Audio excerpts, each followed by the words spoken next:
welcome all the aspirants. Welcome to the Competition Guru Institute, which is the #1 institute for all types of teaching exams in Chandigarh and entire north India.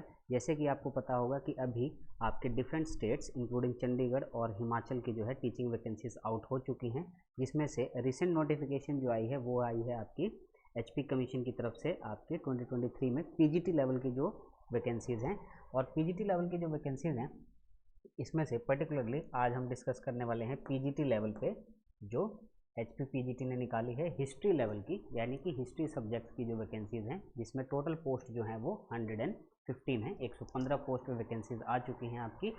और HP की जो notification आई है उसके regarding मैं आपको कुछ important points बता देता हूं, जिसमें आपको एक चीज़ का ध्यान रखना है कि इम्पॉर्टेंट डेट्स क्या हैं। और इम्पॉर्टेंट डेट्स जो हैं, ठीक है, इम्पॉर्टेंट डेट्स में आपको जो एचपी की पीजीटी की वैकेंसीज हैं, पीजीटी वैकेंसीज, इसमें टोटल पोस्ट जो हैं, टोटल पोस्ट डिफरेंट सब्जेक्ट्स की वो टोटल 585 वैकेंसीज हैं, जिसमें से हिस्ट्री की जो है, हिस्ट्री की 115 वैकेंसीज आपकी आउट हो चुकी हैं। और इनसे रिलेटेड आपको दो इम्पॉर्टेंट डेट्स के बारे में पता होना चाहिए, और वो है आपकी 17 अक्टूबर जो है, 17 अक्टूबर 2023 से आपकी पोस्ट की जो एप्लीकेशन प्रोसेस है वो स्टार्ट हो चुकी है। और ये जो है आपकी 17 अक्टूबर से लेके 13 जो नवंबर है, ठीक है, 13 नवंबर तक आप एप्लीकेशन फॉर्म फिल कर सकते हैं। ठीक है, ये जो होगी आपकी लास्ट डेट होगी एप्लीकेशन फॉर्म को भरने की। यानी कि हिमाचल प्रदेश जो है ये पीजीटी लेवल पे वैकेंसीज ऑलरेडी आउट कर चुका है, नोटिफिकेशन आ चुका है, जिसमें टोटल डिफरेंट सब्जेक्ट्स के रिगार्डिंग 585 आपकी पोस्ट हैं, जिसमें से हिस्ट्री जो है एक पर्टिकुलर सब्जेक्ट के बारे में डिस्कशन करेंगे हम आज। हिस्ट्री की जो है 115 वैकेंसीज आ चुकी हैं। 17 अक्टूबर से फॉर्म फिल करना स्टार्ट कर दिया गया है और ये लास्ट 13 नवंबर तक आप फॉर्म को भर सकते हैं। ठीक है, इसके रिगार्डिंग आपको एलिजिबिलिटी, सिलेबस, एग्ज़ाम पैटर्न जो भी है वो आपके लिए सेपरेट वीडियोस ऑलरेडी आपकी वेबसाइट पे मिल जाएंगी। ठीक है, और ये जो है आज हम पर्टिकुलरली बात करेंगे हिस्ट्री के बारे में। ठीक है, तो हिस्ट्री की जो वैकेंसीज आई हैं टोटल वो 115 हैं। हिस्ट्री में टोटल वैकेंसीज जो हैं, टोटल वैकेंसीज 115 आई हैं।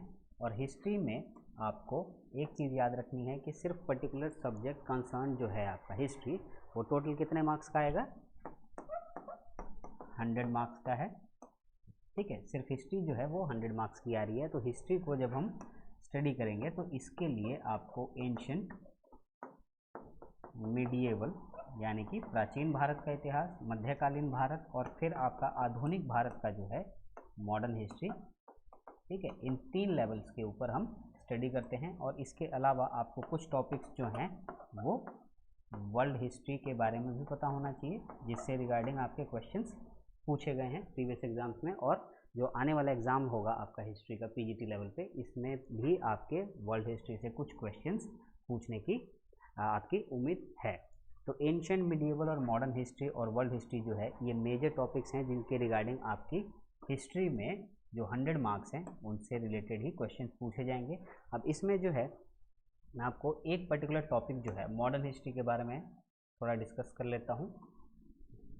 जितने भी हमने अलग अलग डिवीज़न की हैं हिस्ट्री को स्टडी करने के लिए, जिसमें एंशिएंट है, मिडिएवल है और मॉडर्न है, इंक्लूडिंग आपकी वर्ल्ड हिस्ट्री भी है, उसमें से मॉडर्न हिस्ट्री जो है, मॉडर्न हिस्ट्री जो है इससे सिलेबस जो है काफ़ी वाइड हो जाता है और क्वेश्चंस काफ़ी पूछे जाते हैं। और मॉडर्न हिस्ट्री में भी एक पर्टिकुलर जो टॉपिक हम डिस्कस करने वाले हैं वो है आपका इंडियन नेशनल मूवमेंट का, इंडियन नेशनल मूवमेंट, जो कि इम्पॉर्टेंट हो जाता है क्योंकि इसका टाइम पीरियड जो है वो काफ़ी ज़्यादा होगा। 1885 से लेके मान सकते हैं हम कि 1947 तक आपकी नेशनल मूवमेंट का टाइम पीरियड है। और इसी टाइम पीरियड के बीच में जितने भी इंपॉर्टेंट ईयर्स हैं, हर पर्टिकुलर ईयर के बारे में आपको डिटेल नॉलेज होनी चाहिए, जिससे क्वेश्चंस रिपीटेडली पूछे जाते हैं और क्वेश्चंस जो हैं इनके वेटेज जो है वो इंक्रीज होती जा रही है। तो मॉडर्न हिस्ट्री पे आपको खास करके ध्यान देना पड़ेगा, और मॉडर्न हिस्ट्री में भी अगर एक पर्टिकुलर टॉपिक पूछ लिया जाए आपसे तो वो हो जाएगा आपका इंडियन नेशनल मूवमेंट का। तो आज की जो वीडियो है उसमें हम इंडियन नेशनल मूवमेंट का जो पोर्शन है एक मॉडर्न हिस्ट्री में, आधुनिक भारत के इतिहास में, ठीक है, उसके बारे में डिस्कस करेंगे। 1885 से 1947 तक का जो टाइम पीरियड है इसको हमने मान लिया है कि नेशनल मूवमेंट का ये पूरा टाइम पीरियड है, ठीक है। तो 1885 से 1947 जो है काफ़ी लंबा टाइम पीरियड हो जाता है। तो इसको ईजिली या सिस्टमेटिक तौर पर स्टडी करने के लिए हमने क्या किया है, इनको 3 स्टेजेस में डिवाइड कर दिया है, ठीक है। तो पूरा इंडियन नेशनल मूवमेंट जो है इसको हम पहले मॉडरेट फेज में, ठीक है, मॉडरेट फेज जो कि स्टार्ट माना जाता है 1885 से लेके 1905 तक। इसके बाद आ जाता है आपका एक्सट्रीमिस्ट फेज, एक्सट्रीमिस्ट फेज जो कि स्टार्ट हो सकता है आपका 1905 से लेके अप्रॉक्स हम इसको 1919 तक पढ़ते हैं।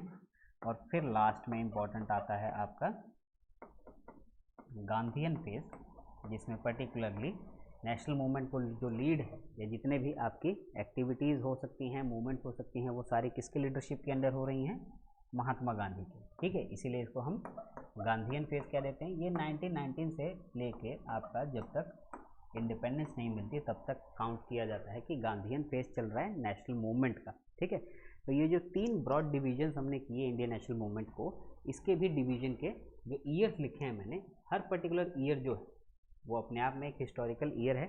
और वो कैसे, ऐतिहासिक साल कैसे है ये, जैसे मॉडरेट फेज या फिर जो प्रीवियस स्लाइड है उसमें मैंने बताया आपको कि जो नेशनल मूवमेंट है, इंडियन नेशनल मूवमेंट, वो 1885 से स्टार्ट मान रहे हैं। 1885 से ही क्यों, क्योंकि 1885 जो ईयर है ये पहली बार ऐसा हुआ कि भारत में एक नेशनल लेवल की ऑर्गेनाइजेशन बनाई गई, एक पार्टी फॉर्म की गई जिसको हम इंडियन नेशनल कांग्रेस कहते हैं, इंडियन नेशनल कांग्रेस, या फिर आप शॉर्ट में याद रख सकते हो INC। 1885 में, ठीक है, ये पार्टी फॉर्म हुई थी।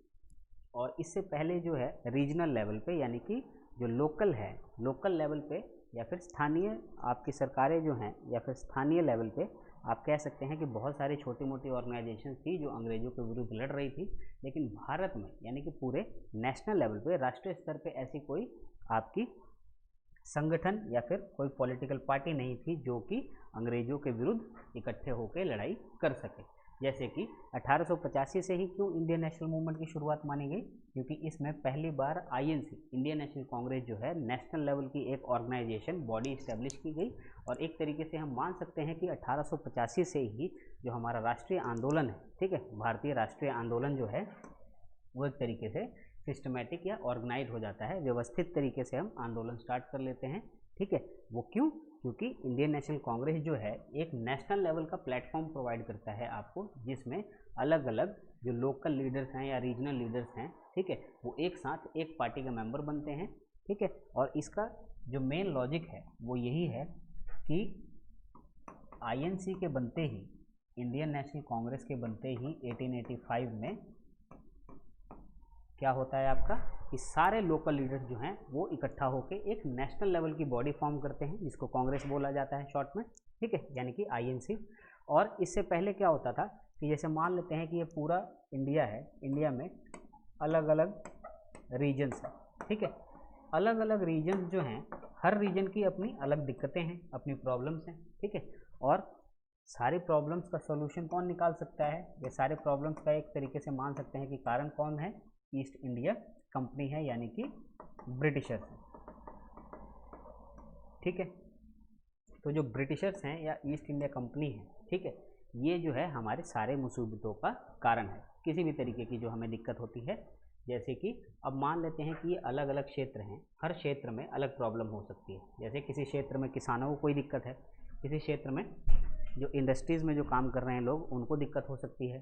तो ऐसे ही हर लोकल लेवल पे एक अलग लीडर होता था, ठीक है। अब अकेले अकेले ये जो डिमांड उठाते थे अपने अपने एरिया की, जैसे मान लेते हैं कि आज के हिसाब से अगर पंजाब का एग्जांपल ले लिया जाए कि पंजाब कहता है कि पंजाब जो है यहाँ पे एक दिक्कत है जिसको भारत सरकार को सुनना चाहिए। मान लेते हैं कि भारत सरकार जो है अभी सारे प्रॉब्लम्स का सोल्यूशन निकाल सकती है, जैसे पहले ब्रिटिशर्स निकाल सकते थे। तो जो पंजाब के लोगों की दिक्कत है वो पूरे भारत की दिक्कत तो नहीं है, ठीक है। या फिर जैसे मान लेते हैं कि हिमाचल में कोई प्रॉब्लम है वहाँ के नागरिकों को, ठीक है, रहने वाले लोगों को वहाँ पे कोई दिक्कत है, तो वो दिक्कत जो है सिर्फ हिमाचल की हो सकती है, पूरे भारत की नहीं हो सकती। वैसे ही क्या होता था पहले कि पूरे भारत में अलग अलग जो लोकल लेवल पे अलग अलग एरियाज़ हैं, वहाँ पे हर एरिया में कुछ ना कुछ प्रॉब्लम्स या दिक्कतें चलती रहती थी, लेकिन वहाँ पे लोकल लीडर्स होते थे, ठीक है। उस पर्टिकुलर एरिया में कुछ ऐसे नेता होते थे जो डिमांड्स करते रहते थे कि ये हमारी दिक्कत है, ये हमारी प्रॉब्लम है और इसको सॉल्व करना चाहिए या फिर इसके अगेंस्ट कोई स्टेप उठाना पड़ेगा हमें, ठीक है। लेकिन ब्रिटिशर जो है उन चीज़ों पे ध्यान नहीं देते थे, उन बातों पे ध्यान नहीं देते थे, क्योंकि ये अलग अलग चीज़ें जो है ना वो अलग अलग लीडर्स डिमांड कर रहे हैं, ठीक है। एक भारत के पॉइंट ऑफ व्यू से, ठीक है, एज अ इंडिया किसी ने नहीं सोचा, ठीक है। तो जैसे सपोज कर लें कि एक पर्टिकुलर एरिया है, बंगाल है, बंगाल में वहाँ पे जो किसान है वहाँ पे किसानों की दिक्कत कुछ है, ठीक है, वो अंग्रेज़ों से डिमांड करते हैं, लेकिन अंग्रेज़ जो हैं उस बात पे ध्यान नहीं देते। क्यों? क्योंकि वो सिर्फ बंगाल की दिक्कत है, बाकी एरिया जो है वो तो शांत है, ठीक है। ऐसा पहली बार नेशनल मूवमेंट की शुरुआत हम 1885 इसीलिए मान लेते हैं क्योंकि जितने भी लोकल अलग अलग एरियाज़ में लीडर्स थे उन सबको एक पर्टिकुलर ऑर्गेनाइजेशन जो है वो नेशनल लेवल का एक स्टेज प्रोवाइड कर देता है जब सारे आके एक साथ ब्रिटिशर से कुछ डिमांड रखते हैं, ठीक है। और उसी वजह से ब्रिटिशर्स के ऊपर काफ़ी प्रेशर हो जाता है कि अब तो सारे ही लोग एक ही डिमांड कर रहे हैं, ठीक है। और इसीलिए माना जाता है कि नेशनल मूवमेंट जो है वो 1885 से ही स्टार्ट होता है, ठीक है। इससे पहले क्या था, लोग लोकल लेवल पे या फिर अपने रीजनल क्षेत्रीय जो डिमांड होती थी उसी पे डिमांड की बात करते थे। भारत स्तर पे या फिर नेशनल या राष्ट्रीय स्तर पे किसी ने भी कोई डिमांड नहीं रखी। 1885 में कांग्रेस पार्टी के बनते ही ऐसा माना जा सकता है कि भारत के अंदर जितने भी क्षेत्र हैं उन क्षेत्रों में जो भी नेता हैं, लीडर्स हैं, वो सारे एक साथ आते हैं और एक साथ अपनी डिमांड रखने की कोशिश करते हैं अंग्रेज़ों के सामने, जिसकी वजह से अंग्रेज़ों के ऊपर प्रेशर बनता है। इसीलिए 1885 को हम मानते हैं कि नेशनल मूवमेंट की शुरुआत है।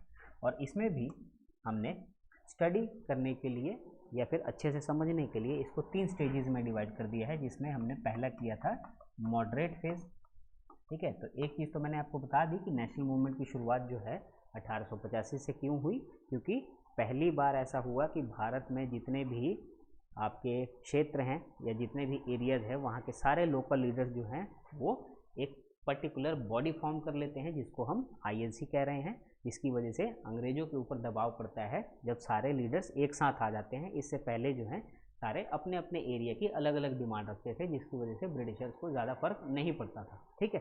तो मॉडरेट फेज जो है, मॉडरेट फेज इसका हमने टाइम पीरियड मान लिया कि जब कांग्रेस पार्टी फॉर्म हुई और जब 1905 में बंगाल का विभाजन होता है। बंगाल का विभाजन होते ही एक हिस्टोरिकल चीज़ हो जाती है, ठीक है, जिसकी वजह से बंगाल का विभाजन मेन अंग्रेज़ों ने इसीलिए करवाया था क्योंकि वो इंडिया को या फिर इंडिया में जो यूनिटी चल रही थी, एकता जो थी लोगों में, वो टूट जाए।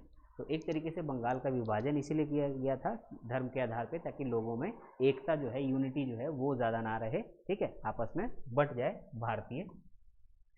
तो जो मॉडरेट फेज़ है 1885 से लेकर 1905 तक, इसमें भी 1885 में दिसंबर 1885 में INC जो है वो फॉर्म हो जाती है, ठीक है। कहाँ पे? एट बॉम्बे, ठीक है। और इनकी जो फर्स्ट मीटिंग है, फर्स्ट मीटिंग को टोटल 72 डेलीगेट्स जो हैं वो अटेंड करते हैं, ठीक है। लेकिन इससे पहले भी आपको एक चीज़ का ध्यान रखना पड़ेगा क्योंकि एग्ज़ाम में क्वेश्चन ये पूछा गया है कि 1885 में तो प्रॉपर कांग्रेस पार्टी इस्टेब्लिश हुई, लेकिन कांग्रेस पार्टी के इस्टेब्लिश होने से पहले भी आपकी क्या इंपॉर्टेंट चीज़ें थी। एक जो था आपका इंडियन नेशनल कांग्रेस बनने से पहले जो है इंडियन नेशनल कॉन्फ्रेंस था, यानी कि 1883 से लेके 1885 तक एक पर्टिकुलर ऑर्गेनाइजेशन थी जिसको हम किस नाम से जानते हैं। 1885 के बाद तो आपकी INC आ गई, इंडियन नेशनल कांग्रेस, ठीक है। लेकिन उससे पहले इंडियन नेशनल कांग्रेस, जिससे हमने मान लिया कि एक तरीके से एक साथ आके हमने व्यवस्थित तरीके से सिस्टमैटिक या ऑर्गेनाइज्ड फॉर्म में एक साथ आंदोलन की शुरुआत करी, जब सारे लोग आपके एक साथ आ जाते हैं, और उसका नाम दे दिया हमने एक पॉलिटिकल पार्टी के नाम पे, इंडियन नेशनल कांग्रेस, ठीक है। इससे पहले 2 साल हम मान लें 1883 से 1885 तक एक पर्टिकुलर ऑर्गेनाइजेशन थी जिसको माना जा सकता है कि इंडियन नेशनल कांग्रेस का वो प्रीवियस पार्ट, जो कि कांग्रेस नहीं बना था तब एक पर्टिकुलर ऑर्गेनाइजेशन थी जो 2 साल तक एक्टिव थी। और उससे रिलेटेड जो है आपके एग्जाम में क्वेश्चन पूछा जा सकता है कि जब तक INC 1885 में इस्टेब्लिश नहीं हुई थी तब तक आपकी एक इम्पॉर्टेंट ऑर्गेनाइजेशन थी जो कांग्रेस की तरह ही काम कर रही थी, लेकिन जैसे ही 1885 में कांग्रेस इस्टेब्लिश हो जाती है तो वो ऑर्गेनाइजेशन जो है, जिसका नाम है Indian national conference, Indian national conference, ये सेम उसी स्तर पे काम कर रही है, उसी लेवल पे काम करती है जैसे इंडियन नेशनल कांग्रेस कर रही है। तो इंडियन नेशनल कांग्रेस से पहले एक मेन नेशनल लेवल की ऑर्गेनाइजेशन जो कोशिश की गई थी बनाने की, जो बाद में जाके इंडियन नेशनल कांग्रेस में शामिल हो जाती है, उसके बारे में पूछा जा सकता है। तो आपको याद रखना है कि इंडियन नेशनल कांग्रेस जो है, इंडियन नेशनल कांग्रेस से पहले इंडियन नेशनल कॉन्फ्रेंस जो है ना, ये 1883 से 1885 तक ये कांग्रेस से पहले की एक ऑर्गेनाइजेशन थी जो कि ऐसा स्टेज प्रोवाइड कराने की कोशिश कर रही थी हमारे आंदोलन के लिए, और जिसके मेन माने जाते हैं आर्किटेक्ट वहाँ आपके सुरेंद्र नाथ बैनर्जी और आनंद मोहन बोस। ये जो 2 लीडर्स हैं इनको आर्किटेक्ट माना जाता है किसका, इंडियन नेशनल कॉन्फ्रेंस का। तो इंडियन नेशनल कॉन्फ्रेंस जो है इसमें सुरेंद्र नाथ बैनर्जी, ठीक है, और दूसरे थे आनंद मोहन बोस। ये 2 व्यक्ति ऐसे हैं जिनको मेन आर्किटेक्ट माना जाता है, जिन्होंने इंडियन नेशनल कॉन्फ्रेंस जो है, ठीक है, उसको इस्टेब्लिश करवाया, ठीक है। लेकिन 1885 में एक सेकेंड पार्टी फॉर्म होती है और बाद में जाके ये इंडियन नेशनल कॉन्फ्रेंस जो है ये इसी में जाके शामिल हो जाएगी, ठीक है। और फिर इंडियन नेशनल कांग्रेस बनती है, जिसको मैंने बता दिया है आपको ब्रीफ में। इसके बारे में भी प्रॉपर जो है डिस्कशन आपकी होगी, ठीक है। एक डिटेल वीडियो इसके ऊपर भी बनेगी आपकी इंडियन नेशनल कांग्रेस के बारे में कि कब फॉर्म हुई, क्यों फॉर्म हुई, ठीक है। इंडियन नेशनल कांग्रेस के रिलेटेड जो थ्योरीज आपसे एग्जाम में पूछी जा सकती हैं, जैसे सेफ्टी वेल्थ थ्योरी जो है वो क्या था, वो ब्रिटिशर्स ऐसा क्यों समझते थे, क्योंकि इंडियन नेशनल कांग्रेस जो है ना, ये 1885 वाला, इसको एक्चुअली में इस्टेब्लिश करवाने वाला या फाउंड करने वाला जो था एक ब्रिटिश सिविल सर्वेंट ही थे जो अंग्रेज ही थे। और उसी के रिगार्डिंग एक थ्योरी भी बोली जाती है कि ये INC जो है एक अंग्रेजी अधिकारी ने क्यों बनवाई, ठीक है, जिसको बोलते हैं हम सेफ्टी वेल्थ थ्योरी। ये किसने दी, कब आई, ठीक है, इसमें क्या व्यू पॉइंट है, ये आपकी आप प्रॉपर INC के ऊपर जब हम डिस्कशन करेंगे उसमें आपको ये भी समझाया जाएगा, ठीक है। तो अभी के लिए हम अपना मेन फोकस रखते हैं कि इंडियन नेशनल मूवमेंट जो है वो 1885 से लेके प्रॉपर 1947 तक चलती है, और 1885 से 1947 तक का जो टाइम पीरियड है उसको हमने 3 पार्ट्स में डिवाइड कर दिया है, जिसमें पहला पार्ट जो हम डिस्कस कर रहे हैं वो है आपका मॉडरेट फेज, ठीक है, जो कि 1885 से लेके 1905 तक का है। और 1885 से ही क्यों शुरुआत मानते हैं हम भारतीय राष्ट्रीय आंदोलन की, वो भी मैंने आपको बता दिया, क्योंकि 1885 में ही जितने भी लोकल लीडर्स थे वो सारे एक साथ आए, ठीक है, और उन्होंने नेशनल लेवल की, राष्ट्रीय स्तर पर एक पार्टी फॉर्म की, एक बॉडी बनाई जिसको इंडियन नेशनल कांग्रेस बोलते हैं। और इसी साल से हम मानते हैं कि राष्ट्रीय आंदोलन जो है ना हमारा, वो एक तरीके से सिस्टमैटिक हो गया या ऑर्गेनाइज्ड अच्छे तरीके से हमने एक साथ आके अपनी डिमांड्स को उठाना स्टार्ट किया, ठीक है। नेक्स्ट करते हैं फिर हम, जो पहला अभी हम मॉडरेट फेज कर रहे हैं, ठीक है। तो या फर्स्ट 3 पार्ट में डिवाइड किया हमने नेशनल मूवमेंट को, जिसमें पहला है आपका मॉडरेट फेज, मॉडरेट फेज जिसको 1885 से 1905 तक का जो ईयर है ये आपका मॉडरेट फेज़ का है। तो इसमें आपको पहली चीज़ याद रखनी है कि मॉडरेट फेज़ में जितने भी लीडर्स थे, ठीक है, उन लीडर्स के नाम पूछे जा सकते हैं आपसे, जिसमें आपके दादा भाई नौरोजी, फिरोज शाह मेहता, ठीक है, दादा भाई नौरोजी, उसके बाद है फिरोज शाह मेहता, ठीक है, फिर आ जाते हैं आपके डब्ल्यू.सी. बैनर्जी, ठीक है। इसके अलावा एक इम्पॉर्टेंट नाम आपका और है, और वो है आपका एस.एन. बैनर्जी और डी.ई. वाचा, एस.एन. बैनर्जी या फिर एस.एन. बैनर्जी और डी.ई. वाचा, ठीक है। और ये लीडर्स के नाम आपको याद रखने की इसीलिए ज़रूरत है क्योंकि एग्जामिनर जो है वो डिफ़िकल्ट लेवल का अगर क्वेश्चन डाले नेशनल मूवमेंट से, जो कि पहले पूछा जा चुका है, ठीक है, उसमें ये पूछ सकता है कि कौन सा पर्टिकुलर लीडर जो है वो किस फेज़ से रिलेटेड था। जैसे हमने डिस्कस किया ना कि मॉडरेट फेज़ के अलावा आपके एक्सट्रीमिस्ट फेज़ थे और फिर गांधीयन फेज़। तो लीडर्स के नाम लिख के आपसे पूछा जा सकता है ऑप्शन दे के 4 कि इनमें से कौन सा पर्टिकुलर लीडर जो है वो किस फेज़ से रिलेटेड है या किस फेज़ से रिलेटेड नहीं है। जैसे एग्जांपल के लिए आपको क्वेश्चन बता दूं मैं कि अगर पूछ लिया जाए कि which of the following was not a leader of moderate phase, नीचे दिए गए 4 ऑप्शंस जो हैं उसमें से आपको एग्जामिनर ये पूछ रहा है कि कौन सा जो है लीडर ऑफ मॉडरेट फेज नहीं है, ठीक है।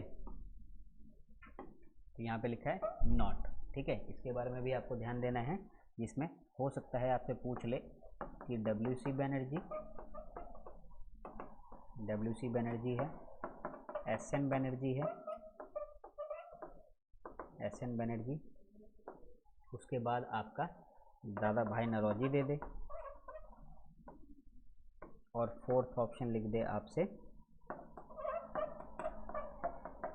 बिपिन चंद्र पाल, ठीक है। तो आपको ये जो आपके 1 2 3 4 5 इम्पॉर्टेंट लीडर्स हैं जो मॉडरेट फेज़ में काउंट किए जाते हैं, उनके नाम आपको याद रखने हैं और ये भी याद रखना है कि ये मॉडरेट फेज़ में ही लीडर्स हैं, ठीक है। एक्सट्रीमिस्ट या गांधीयन फेज़ में ये एक्टिव इतने ज़्यादा नहीं थे, ठीक है, कंपैरेटिवली। तो इसके हिसाब से आपका करेक्ट ऑप्शन क्या होगा। क्वेश्चन पूछा गया है कि नीचे दिए गए जो ऑप्शंस हैं, विकल्प हैं आपके, उसमें से मॉडरेट फेज़ जो है उसका कौन सा लीडर नहीं है, ठीक है। नॉट पे ध्यान देना है। तो मैंने जैसे आपको पहले ही बता दिया कि डब्ल्यू.सी. बैनर्जी हैं, एस.एन. बैनर्जी हैं, दादा भाई नौरोजी भी मॉडरेट फेज़ के हैं, बिपिन चंद्र पाल जो है ना, ये आपका करेक्ट ऑप्शन हो जाएगा, यानी कि ये मॉडरेट फेज़ के लीडर नहीं है। ये कौन से फेज़ के हैं, ये एक्सट्रीमिस्ट में आएंगे जब हम एक्सट्रीमिस्ट फेज़ के बारे में डिस्कस करेंगे।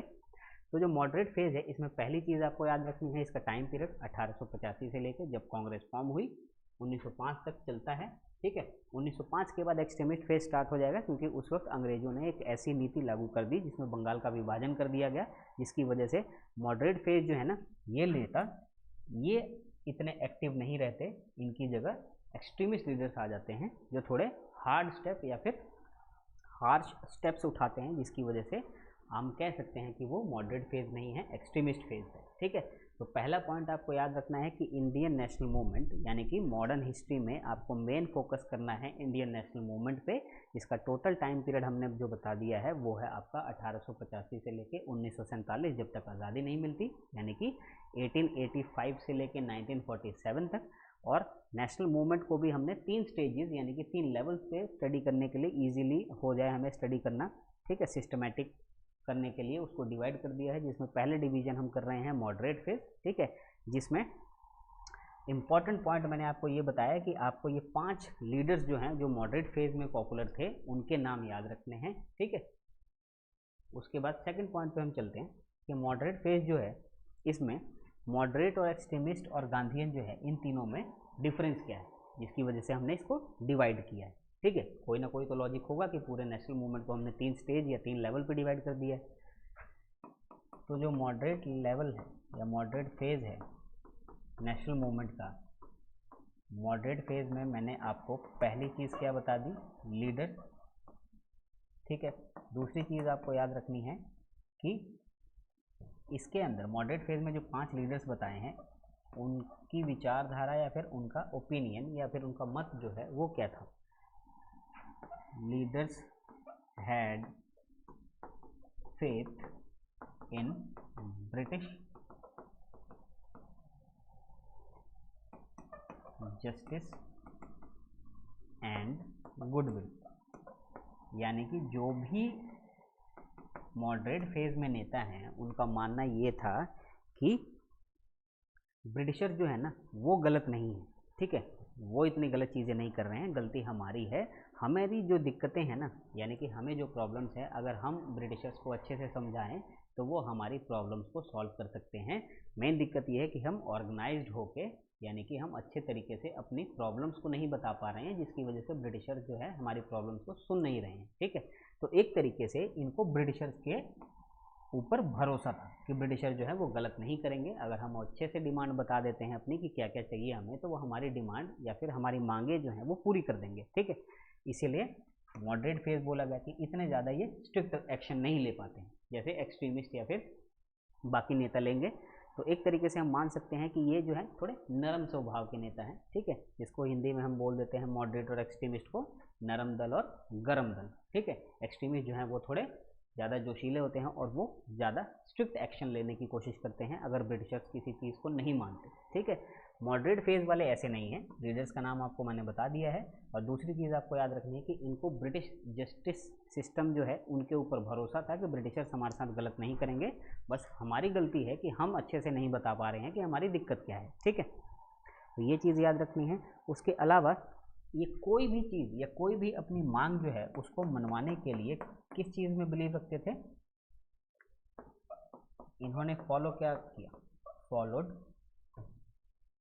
पीसफुल एंड कॉन्स्टिट्यूशनल मीन्स या फिर constitutional methods to achieve their demands, यानी कि अपनी कोई भी मांग को मनवाने के लिए इन्होंने कभी विद्रोह नहीं किया।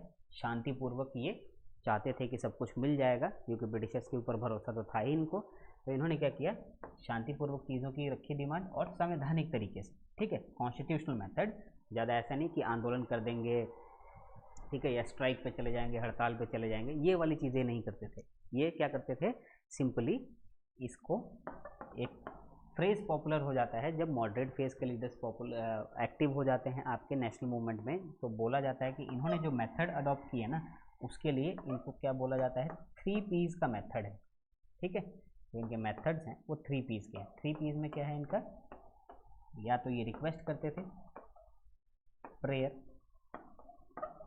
सेकंड पिटीशन, और थर्ड हो जाता था इनके पास ऑप्शन प्रोटेस्ट। ठीक है, तो पहले इन्होंने प्रार्थना की, प्रेयर किया, ठीक है, कि मान जाए। अगर कोई भी दिक्कत है इनको तो ब्रिटिशर्स को पहले समझाने की कोशिश करते थे।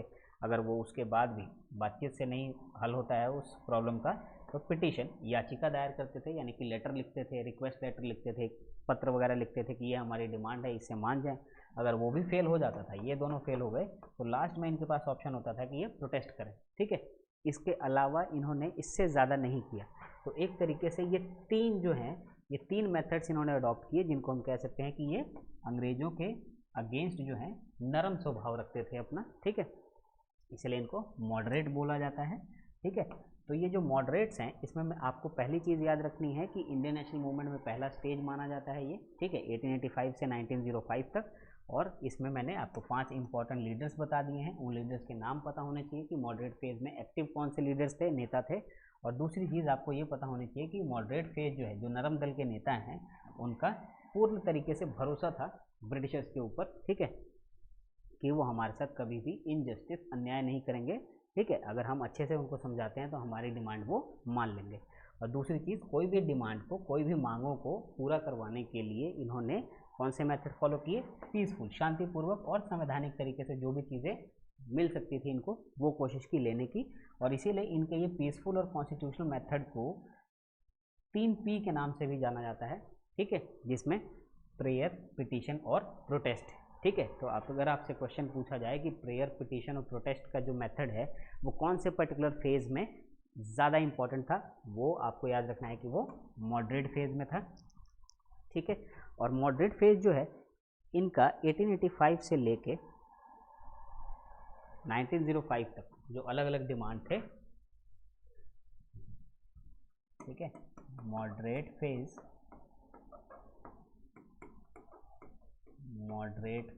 जो है इनके मेजर डिमांड्स क्या थे, ये भी पता होने चाहिए हमें कि ये मांगे क्या कर रहे थे, ठीक है।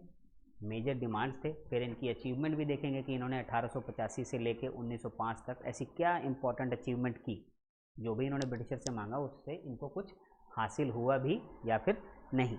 तो इनकी मेजर डिमांड्स क्या थी?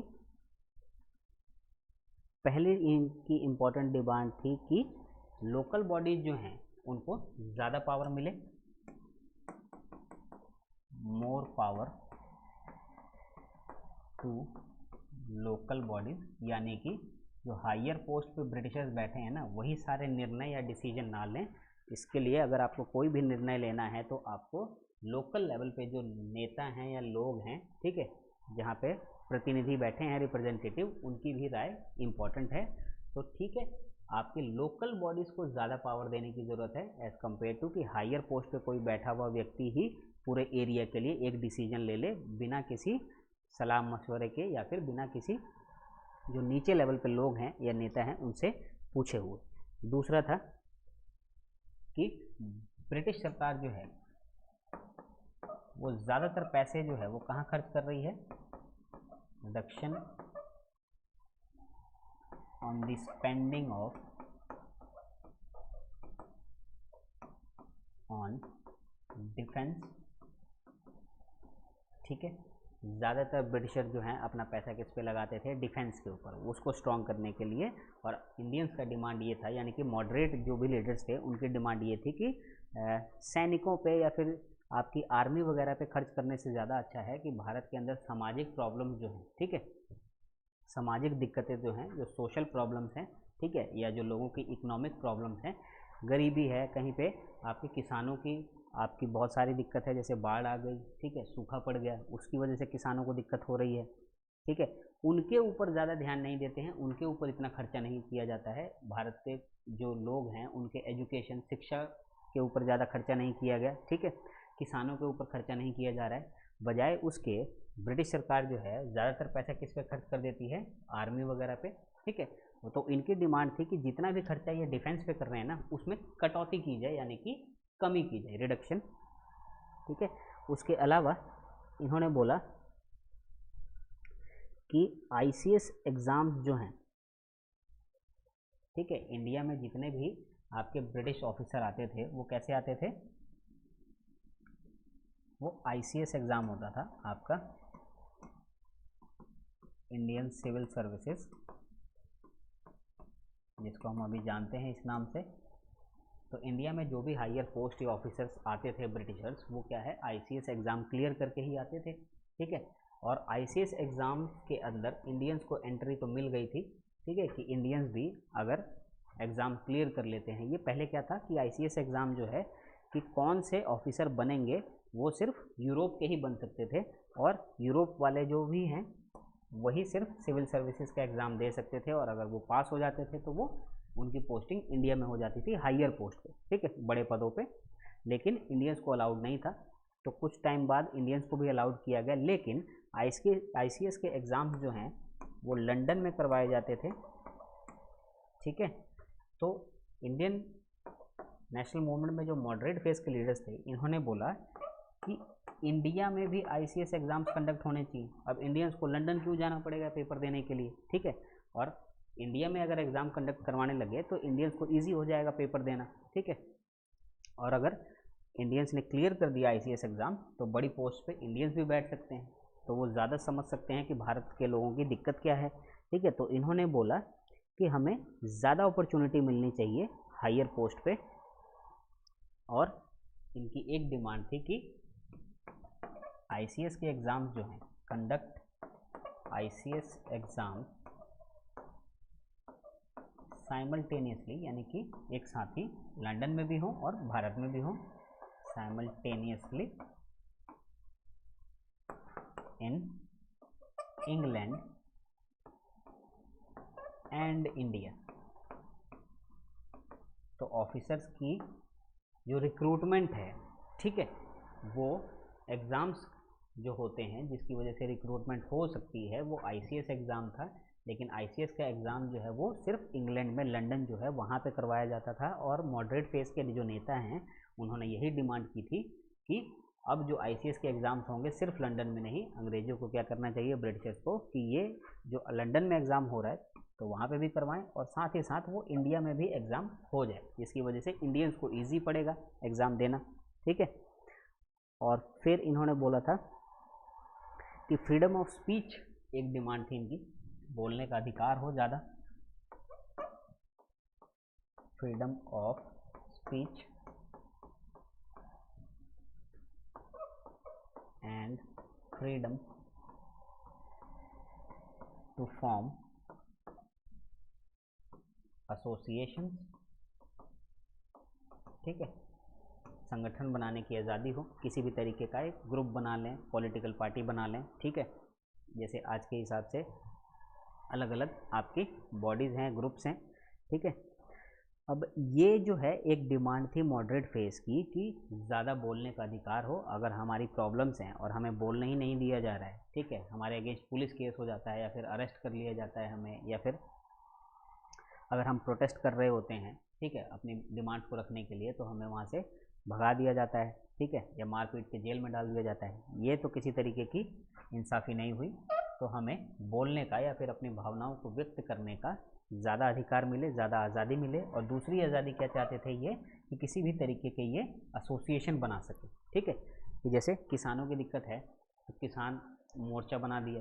ठीक है, वैसे ही आपकी जैसे आज के हिसाब से फैक्ट्री में जो लेबरर्स हैं या वर्कर्स हैं, उनकी अगर डिमांड होती है तो फैक्ट्री ओनर्स जो हैं, फैक्ट्री के मालिकों से डिमांड रखने के लिए आपकी लेबर यूनियन भी होती है। ठीक है, वैसे ही ये चाह रहे थे कि जो भी हैं अलग अलग भारत में, अलग अलग एरियाज़ में अलग अलग लोगों की दिक्कतें जो हैं वो बहुत अलग हैं। ठीक है, और अगर वो अपनी दिक्कतों को बताना चाहते हैं तो एक साथ वो बता सकते हैं, और एक साथ आने के लिए उनको एक ग्रुप बनाना पड़ेगा, संगठन बनाना पड़ेगा, एसोसिएशन। और वो संगठन बनाने की इजाज़त जो है वो ब्रिटिशर्स ज़्यादा देते नहीं थे। ठीक है, तो वो आज़ादी भी हमें मिलनी चाहिए। अब ये सारी जो हैं ये मेजर डिमांड्स थे मॉडरेट फेस के लीडर्स के, और इन्होंने जो है एक चीज़ अचीव की सिर्फ। ठीक है, तो मैंने आपको क्या बताया, मॉडरेट फेस का जो टाइम पीरियड है, जो नरम दल के नेता हैं, जो शांति और जो है पीसफुल मेथड्स में बिलीव करते हैं। ठीक है, वो टाइम पीरियड बताया, कौन कौन से नेता हैं वो बता दिया। ठीक है, उसके बाद मेजर डिमांड्स क्या थी, कौन कौन से मेथड्स फॉलो करते थे वो बता दिया मैंने। जैसे मैंने बता दिया मॉडरेट फेस का टाइम पीरियड 1885 से लेकर 1905 तक, और 1885 से ही क्यों स्टार्ट हुआ। ठीक है, उसका भी रीज़न मैंने अच्छे से डिस्कस कर लिया है, तो आई होप आपको समझ आ गया हो। तो मॉडरेट फेस के जो ये 5 इंपॉर्टेंट नेता हैं, लीडर्स हैं, इनके बारे में पता होना चाहिए। एग्जाम में पूछा जा सकता है कि कौन से पर्टिकुलर नेता जो है मॉडरेट फेस के पीरियड में ही एक्टिव थे। इसके बाद मैंने मॉडरेट फेज में लीडर्स बताने के बाद आपको बताया कि ये बिलीव क्या करते थे, आइडियोलॉजी, विचारधारा इनकी कैसी थी। जो नरम दल के नेता थे, मॉडरेट फेज के नेता थे, उनका ब्रिटिश जो न्याय व्यवस्था थी उसमें विश्वास था। और दूसरी चीज़, कोई भी अपनी मांग पूरी करने के लिए पीसफुल और कॉन्स्टिट्यूशनल मेथड ही फॉलो करते थे, जिनको 3P बोला जाता था, प्रेयर, पिटीशन और प्रोटेस्ट। ठीक है, और उसके बाद मैंने आपको बताया कि मेजर डिमांड्स क्या थी मॉडरेट फेज के लीडर्स की, जिसमें से आपकी फर्स्ट पावर चाहिए लोकल बॉडीज़ को, उसके बाद ज़्यादातर पैसा जो है वो डिफेंस की जगह बाकी प्रॉब्लम्स जो है भारतीय लोगों की उनके ऊपर खर्चा किया जाए, तो डिफेंस के ऊपर जो है खर्चा वो कम कर दिया जाए, रिडक्शन। तीसरा कि आईसीएस के एग्ज़ाम जो होते हैं ऑफिसर्स को अपॉइंट करने के लिए सिविल सर्विसेज में, उनके एग्ज़ाम जो है इंग्लैंड और इंडिया दोनों में एक ही वक्त पे करवाए जाएँ। पहले क्या होता था, सिर्फ इंग्लैंड में करवाया जाता था। और लास्ट डिमांड थी इनकी कि इनको आज़ादी हो ज़्यादा बोलने की और अलग अलग संगठन बनाने की, ठीक है, वो फॉर्म कर सकते हैं। और इन्होंने जितनी भी डिमांड्स रखी, यानी कि 1885 से अगर हम मान लें कि मॉडरेट फेज, ठीक है, मॉडरेट फेज जो है यानी कि इंडियन नेशनल मूवमेंट जो है, इंडियन नेशनल मूवमेंट 1885 से लेके 1947 तक का टाइम पीरियड माना जाता है, जिसको हमने 3 स्टेजेस में डिवाइड किया है, जिसमें पहले हैं मॉडरेट, उसके बाद है एक्सट्रीमिस्ट और फिर है आपका गांधीयन। तो ये 3 स्टेजेस थे जिसमें से हम पहला स्टेज कर रहे हैं आपका।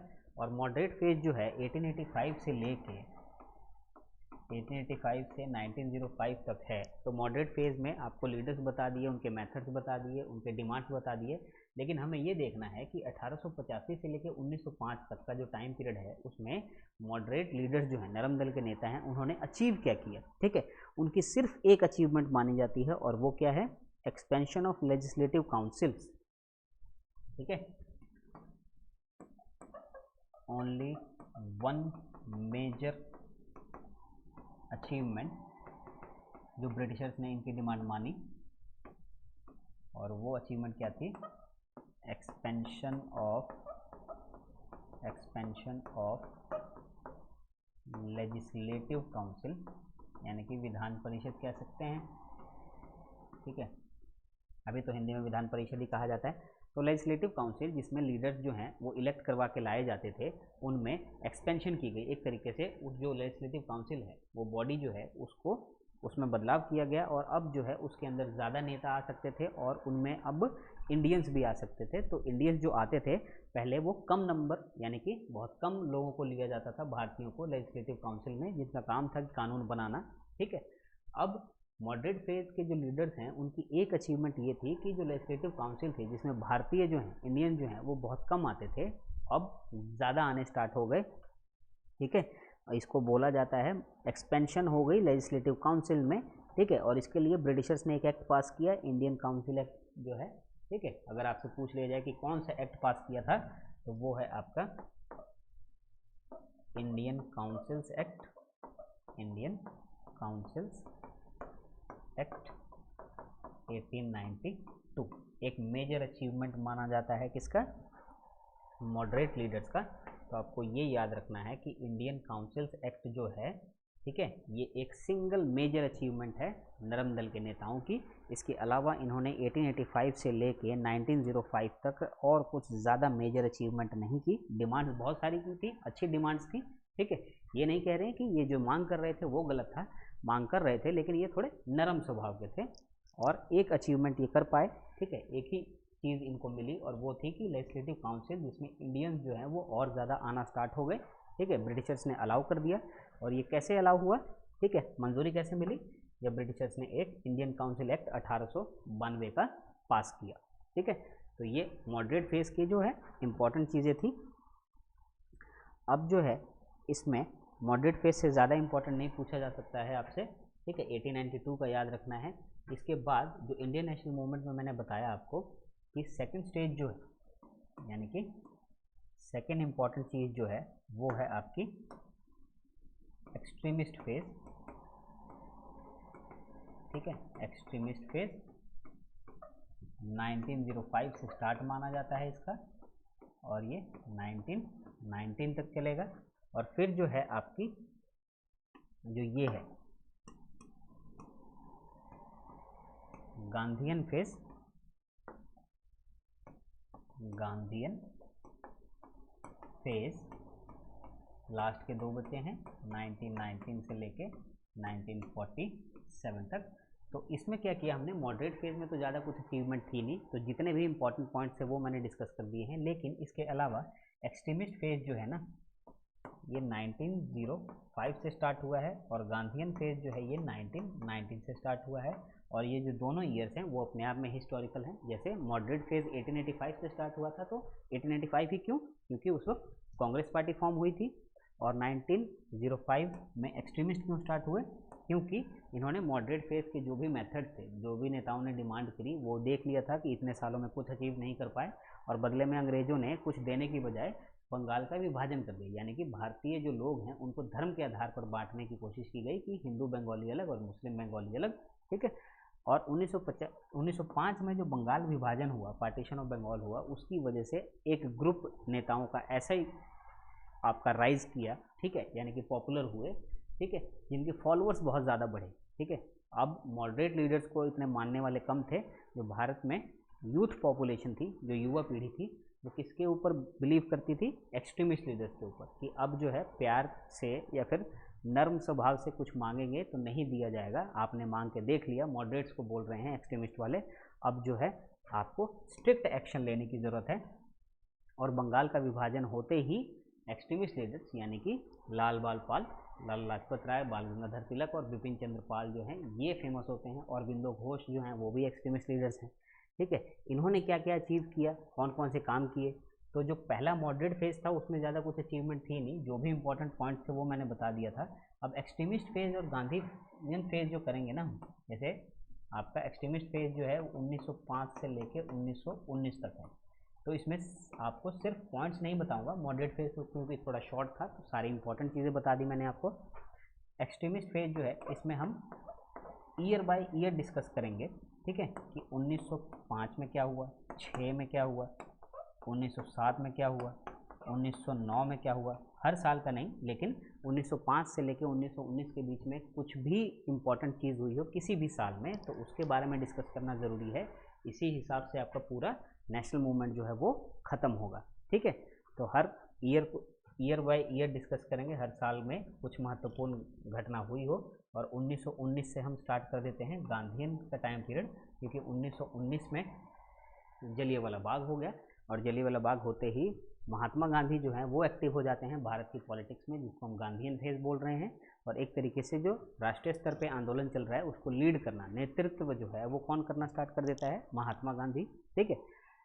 तो महात्मा गांधी जो हैं वो एक्टिव होते हैं आपके जलियांवाला बाग के बाद। जलियांवाला बाग से पहले उनके कुछ लोकल आपके मूवमेंट्स कह सकते हैं हम, जैसे चंपारण हो गया, ठीक है, खेड़ा सत्याग्रह हो गया, अहमदाबाद मिल स्ट्राइक हो गया, ये सारी चीज़ें भी करेंगे कि भारत में जब तक नेशनल लेवल पे यानी कि राष्ट्रीय स्तर पे महात्मा गांधी एक्टिव या पॉपुलर नहीं हुए थे, तब तक उन्होंने भारत में अलग अलग जगह पे स्थानीय आंदोलन करवाए थे, ठीक है, लोकल मूवमेंट चलाए थे। वो लोकल मूवमेंट कहाँ पे थे, उनका कारण क्या था, उसकी अचीवमेंट क्या थी, महात्मा गांधी ने अचीव क्या किया।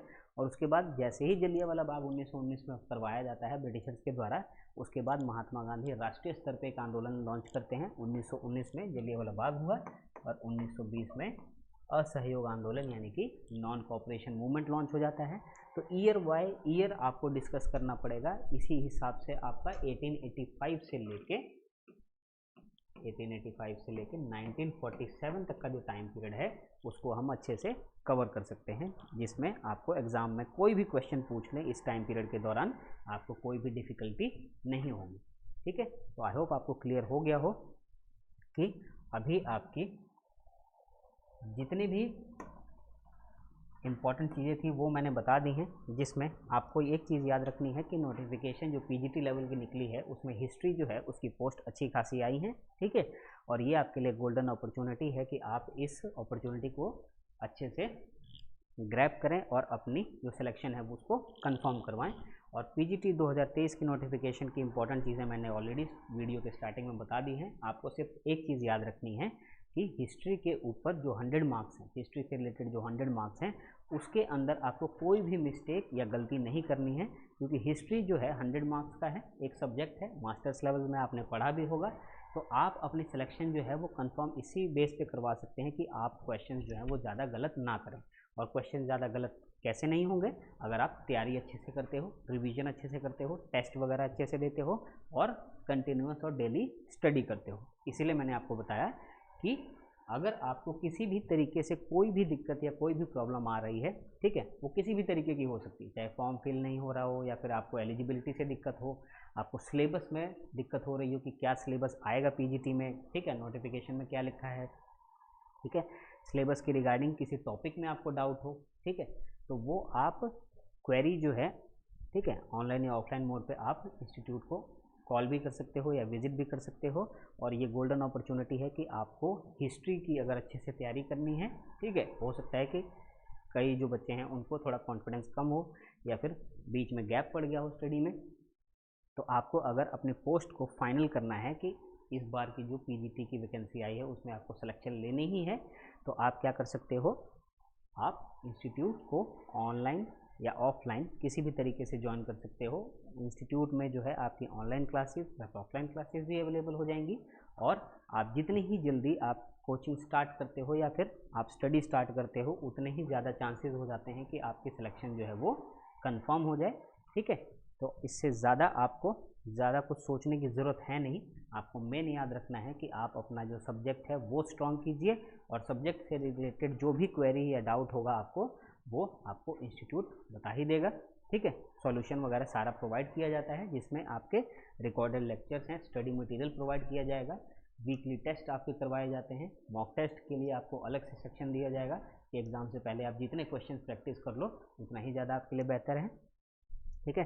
तो आई होप आपको इसके रिगार्डिंग कोई डाउट या फिर क्वेरी ना हो, और अगर ऐसी कोई भी क्वेरी या डाउट होती है या किसी भी तरीके की आपको प्रॉब्लम होती है, तो आप फ्रीली होके कांटेक्ट कर सकते हैं कंपटीशन गुरु इंस्टीट्यूट को। और ये मैं आपको श्योरिटी या फिर एश्योरेंस दे सकता हूँ कि अभी तक की जो हमारे सिलेक्शन में जो हमारा सिलेक्शन रेट है किसी भी तरीके के टीचिंग एग्ज़ाम्स में, वो किसी और इंस्टीट्यूट से बहुत ही बेहतर है, ठीक है। तो किसी भी तरीके की क्वेरी जो है या फिर प्रॉब्लम्स के लिए आप कांटेक्ट कर सकते हैं, और जितनी जल्दी आप तैयारी स्टार्ट कर दो हिस्ट्री की या पीजीटी की किसी भी सब्जेक्ट से रिलेटेड, जैसे अभी तो मैंने हिस्ट्री की बात की है, इसके अलावा जो है बाकी सब्जेक्ट की भी आपकी नोटिफिकेशन से रिलेटेड वीडियोज़ वगैरह जो हैं या फिर डाउट वगैरह जो हैं वो ऑलरेडी अपलोडेड हैं, ठीक है। तो आपको कोई प्रॉब्लम नहीं होगी, और ये कंपटीशन गुरु इंस्टीट्यूट जो है ये आपको अश्योर करता है कि आपकी सिलेक्शन जो है किसी भी पर्टिकुलर सब्जेक्ट में आप चाहते हैं वो हम कंफर्म करवाएंगे, ठीक है। तो आई होप आपको इसके रिगार्डिंग कोई डाउट ना हो, और अगर कोई भी डाउट होता है तो आप कांटेक्ट कर सकते हैं, ठीक है। चलिए, थैंक यू।